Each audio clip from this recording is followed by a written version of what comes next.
Alright, hello. Welcome back to the daily update, my 1000 days challenge. This day 624, like I mentioned, I'm recording this a little later than usual. So to bear in mind in terms of the update itself, yesterday's a weekend, not much of a major update. So just going through in terms of weekly update after the Friday closing itself. Definitely the weekly close definitely looks to be good for both S&P 500 and Nasdaq on the US side of things.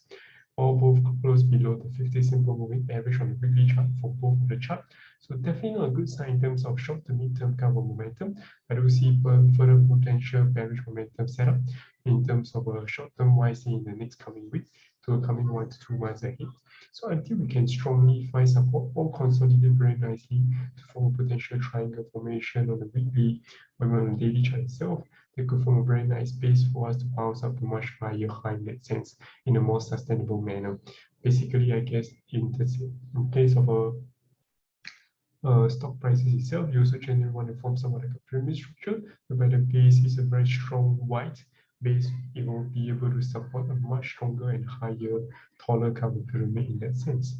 All right, otherwise, finally, in terms of Bitcoin itself, like what I mentioned earlier in the video itself, there is a potential 4-hour setup that I see over here in terms of short setup. But personally, I'm not entering this for a couple of reasons. So first and foremost, the setup itself is not exactly ideal just yet. We could either go down and then retest over here just to break it. But one key thing I would prefer is I'll wait until the consolidation is a little bit tighter and we retest this 50 simple moving average. We want something like this. So over there, then I'll be keen to enter potential short setup.